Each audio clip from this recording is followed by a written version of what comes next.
Allô, allô! Aujourd'hui, j'ai envie qu'on parle de 5 phrases que tu as vues dans mon lancement sur Internet. 5 phrases qui ont fait de moi l'architecte de l'âme que je suis aujourd'hui. Alors, reste à l'écoute pour découvrir et décortiquer les 5 principes qui m'allègent l'âme. Parce qu'on a tous des vies occupées, des agendas surchargés et que malgré tout, on aimerait apprendre à se déposer. L'architecte de l'âme, c'est ta pause zen. Un endroit pour t'aérer le cerveau, arrêter de réfléchir et juste te laisser inspirer. Un endroit pour toi, pour apprendre à sortir du mode cruise control qu'on a adopté et recommencer à cultiver la joie. Ensemble, on va se les remettre les deux mains sur le volant. Bienvenue dans l'architecte de l'âme. Bienvenue chez toi. De retour ensemble pour discuter de 5 principes qui ont changé ma vie. Aujourd'hui, on se fait un épisode un peu plus léger et un peu plus court. Alors, numéro 1. Tout part de soi. Je t'en ai parlé beaucoup dans les épisodes passés. J'ai une croyance fondamentale qu'on a tout à l'intérieur de nous et qu'on a tous les outils, toute la force nécessaire pour traverser tout ce qui arrive sur notre chemin. Alors, tout part de soi, ça veut dire plein de choses. Ça parle de responsabilité, ça parle de croyance, ça parle d'acceptation, ça parle de plusieurs concepts. Mais quand j'ai envie de réagir, c'est une phrase que je me rappelle pour me calmer.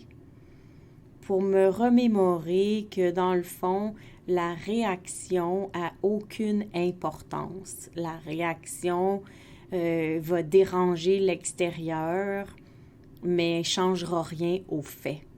Et comme tout part de soi, je peux choisir comment je vais aborder une situation en me remémorant tout simplement que tout part de moi. Donc, prendre une bonne respiration lorsque j'ai envie de réagir, me dire que tout part de moi, ça l'aide un petit peu l'énergie de feu à se calmer, à se relâcher, pour que je puisse avoir le temps d'observer ce qui est là et de voir ce que j'ai envie de faire au lieu de réagir. Tout part de soi, ça veut juste dire pour moi qu'on est responsable au sens spirituel, de toutes les créations dans notre vie. Et la responsabilité au sens spirituel, c'est quelque chose de vraiment large, de quelque chose qu'on pourrait en parler longtemps. Alors, je te promets de faire un épisode là-dessus, éventuellement. Principe numéro 2. Rien faire, c'est parfois faire beaucoup.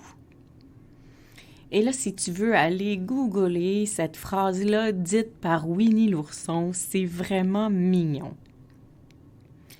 C'est une des premières visions que j'ai eues quand j'étais tout petite en écoutant justement les contes de Winnie l'ourson sur ces histoires racontées là, sur un petit disque qu'on mettait dans notre chambre.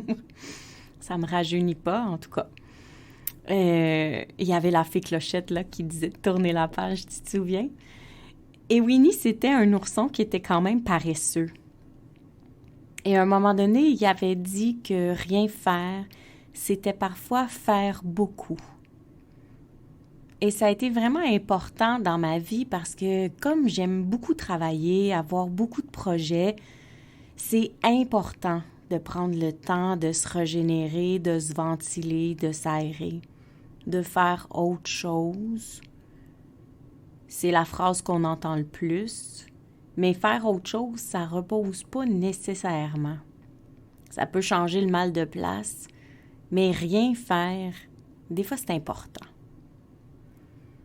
Puis dans les moments où j'ai rien fait, où je me suis permise de peut-être juste relaxer dans mon salon, à regarder le plafond ou encore aller faire de la plage sans avoir à aller sauter dans les vagues, tu vois le concept? C'est souvent là que le mental prend le temps de s'arrêter. En tout cas, pour moi, rien faire, c'est aussi laisser un break à mon cerveau de ne pas être obligé de penser. Parce que quand tu es une fille de 1000 projets, ben ton cerveau, il est actif. Tu sais, je me réveille le matin en m'ouvrant les yeux, puis j'ai déjà 1000 idées, là. Donc, rien faire, c'est parfois faire beaucoup parce que en prenant le temps de faire un shutdown de toutes ces petites voix-là à l'intérieur, ben ça permet à tous mes systèmes de se réaligner puis de reprendre le bon engrenage, la bonne direction. Ça va me permettre d'avancer mieux. Peut-être pas plus vite, mais d'avancer mieux. De faire des pas solides. Puis rien faire, là, ça fait vraiment du bien. Des fois, on se sent coupable là, quand on décide de passer un après-midi à écouter la télé parce que, hey, wow, qui écoute la télé l'après-midi, tu sais? On a le droit d'écouter un film ou deux le soir, mais l'après-midi, non, là, ça se fait pas. Ben, rien faire, des fois, c'est faire beaucoup. Puis si pour toi, rien faire, c'est écouter un film l'après-midi, go! Des fois, le système a besoin de se relâcher, le cerveau a besoin de s'évader, puis le corps a besoin de se relaxer. Alors, c'est un principe qui m'a permis de faire beaucoup de choses parce que ça m'a permis d'avoir un horaire très, très, très chargé. Mais dans mon horaire, mon secret, c'est que j'ai des blocs pour rien faire. C'est prévu dans mon agenda. Et ça fait vraiment du bien. Troisième principe. Ose questionner les conventions. Ben là, on est rendu à l'épisode 3, fait que je pense que tu as compris que j'aime re-questionner tout ce qui existe. Je pose des questions à l'univers depuis que je suis tout petite. J'avais besoin, quand j'étais petite, de me demander ce qui m'attendait. J'avais besoin de me questionner sur le chemin qui est ouvert pour moi. Est-ce que c'est vraiment celui que j'ai envie d'emprunter? Ça a commencé quand j'avais 5 ans, quand mes parents se sont séparés. J'ai tout de suite eu à réfléchir sur comment j'avais envie d'entrevoir l'avenir. Parce que c'est trop facile quand il arrive un événement, quand on est jeune, de se laisser propulser dans des vies qui ne sont pas les nôtres. Fait que déjà à 5 ans, j'ai commencé à me questionner sur ce que j'entrevoyais pour moi et j'ai commencé à poser des questions autour de moi pour comprendre les différentes versions des gens, avoir leurs opinions, leurs visions sur les lois, les obligations, les responsabilités pour pouvoir après ça, moi, me façonner une réalité à mon goût. Alors, ose questionner les conventions, ça a été un principe de vie vraiment, vraiment important. Parce que pour moi, questionner les conventions, ça ne veut pas dire de ne pas le faire après, ça ne veut pas dire d'être rebelle, de monter aux barricades, partir à la guerre. Ça veut juste dire de prendre le temps de se questionner si on est dans un automatisme, si on est dans une habitude, ou si on fait quelque chose parce que ça nous procure réellement du plaisir puis du bonheur. Ce qui me fait enchaîner sur le principe numéro 4, tout est dans l'intention. Tout est dans l'intention, c'est vraiment magnifique comme phrase. C'est revenu dans le yoga d'ailleurs quand j'ai étudié la philosophie yogique. C'est quelque chose que j'ai appris plutôt à l'adolescence. Tu sais, à l'adolescence, on fait souvent des erreurs, puis là, on va s'excuser, puis on va dire « c'était pas mon intention », tout ça, puis à un moment donné, ça passe plus, là. C'est une phrase trop facile, tu sais, « c'était pas mon intention ». Oui, mais c'était quoi ton intention? Ah, je sais pas. Ouais, ben là, si tu sais pas, tu peux pas dire « c'est pas ton intention », tu comprends? C'est trop facile. Ça devient une phrase clé. « Ah, j'ai pas fait exprès. » Ouais, mais t'avais-tu pensé avant de le faire? Fait que tout est dans l'intention. Ça vient englober un petit peu les 3 premiers principes parce que ça t'oblige à réfléchir si tu en as des intentions ou si tu es sur un pilote automatique. Tout est dans l'intention. J'avais lu ça dans un livre sur le pouvoir de la volonté qu'un de mes oncles m'avait donné. Puis on parlait de la volonté spirituelle, de la volonté d'avancer. Et à un moment donné, il y avait cette phrase-là qui disait « Tu sais, tout est dans l'intention » parce que des fois, on a un projet qu'on veut vraiment faire avancer, du moins on le pense. On pense qu'on y croit à ce projet-là, mais on ne met pas vraiment rien en place pour le faire cheminer, pour le faire fleurir, pour le faire croître. Et l'auteur disait, est-ce que c'était vraiment ton intention d'avoir ce projet-là? Ou est-ce que c'est pas parce que tu valorises le projet ou la volonté ou cette action-là, puis tu te donnes comme but d'annoncer ça au monde, « Ah, je vais faire telle affaire parce que tu trouves ça cool », mais que tu n'as jamais eu l'intention de réaliser ton projet parce que dans le fond, à l'intérieur de toi, ça ne te parle pas tant ou tu te sens obligé ou tu le fais pour les autres. Et ça m'avait vraiment marqué de mettre l'intention main dans la main avec la volonté. Parce que je m'étais dit, c'est vrai, des fois on a des bonnes intentions, des fois on a de la volonté, mais tu sais, s'ils ne sont pas ensemble, ben ça avance un peu plus carré. Alors j'avais beaucoup aimé ce livre sur le pouvoir de la volonté, qui était très spirituel dans ses définitions des mots. J'avais 14 ou 15 ans et ça m'a vraiment amené un tout autre langage. Puis l'intention, c'est un mot qui est vraiment extraordinaire, qui a plusieurs facettes, plusieurs définitions, dont dans le yoga, parce qu'on demande des fois de mettre l'intention au début d'une pratique. Tu sais, pourquoi tu es ici aujourd'hui? Puis la beauté d'une intention, c'est que c'est un moment. C'est pas obligé d'être pour toujours. Ça te permet de te réinventer, puis de changer, puis de ne pas être pris dans un carcan serré. Alors, c'est un principe qui m'a vraiment aidé à avancer pour pouvoir mettre de la douceur et de la flexibilité dans mes décisions. Puis le principe numéro 5, ça, c'est une phrase que c'est moi qui dis, que j'ai pas lu nulle part. C'est comme un peu une synthèse de vie.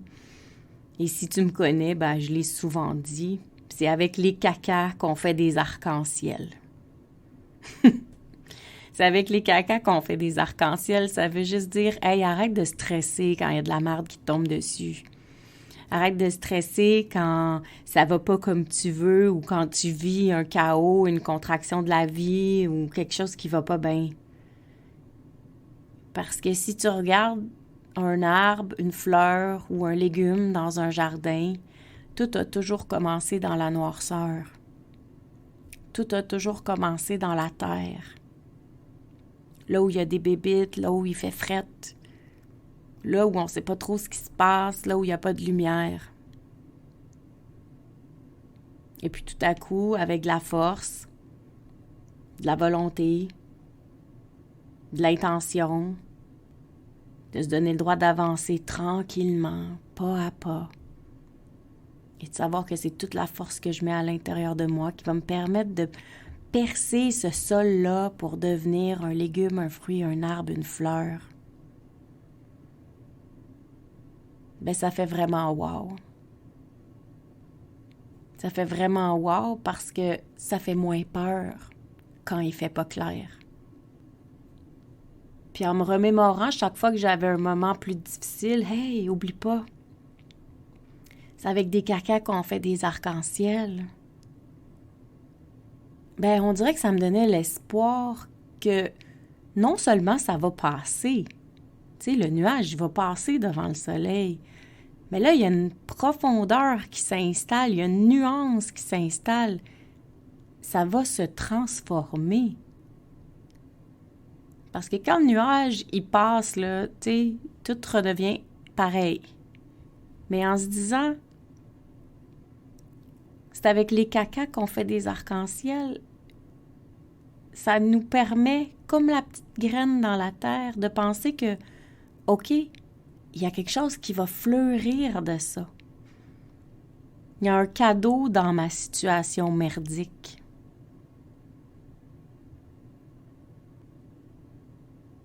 Et ça m'a aidé à passer tous les obstacles de ma vie.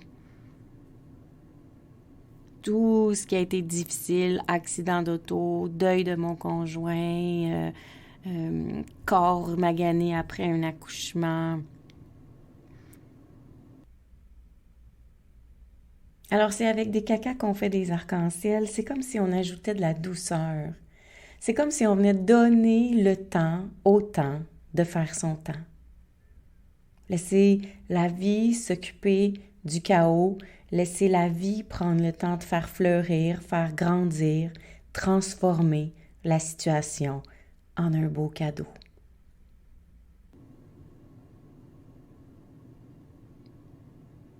Donc voilà, c'était les 5 principes qui ont vraiment influencé ma vie, qui ont vraiment contribué à faire de moi l'architecte de l'âme que tu as dans tes oreilles aujourd'hui. Alors, si on les résume, numéro 1, tout part de soi.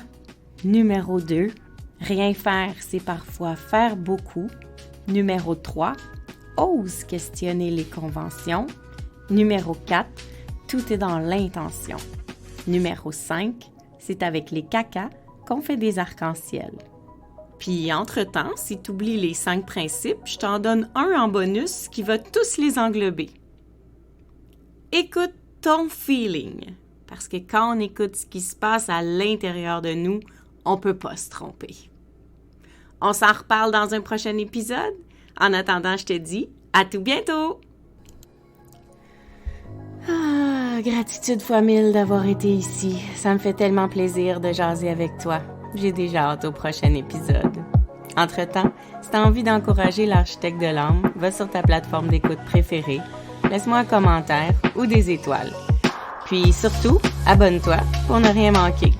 Si tu as envie, tu peux aussi partager l'épisode pour m'aider à me faire connaître. Place-le dans ta story en me disant ce qui t'a le plus touché aujourd'hui. N'oublie pas de me taguer melcy.soul.architect pour que je puisse aller liker et te répondre. Je voudrais aussi prendre le temps d'ajouter mes gratitudes pour toi, de m'avoir écouté, mais surtout que tu aies pris le temps, ce temps-là, pour toi. C'est grâce à ces quelques minutes de concentration sur toute autre chose que le brouhaha de la vie que ton âme se relâche et s'aligne. Et pour ça, je te dis bravo. À tout bientôt. Love, Mel.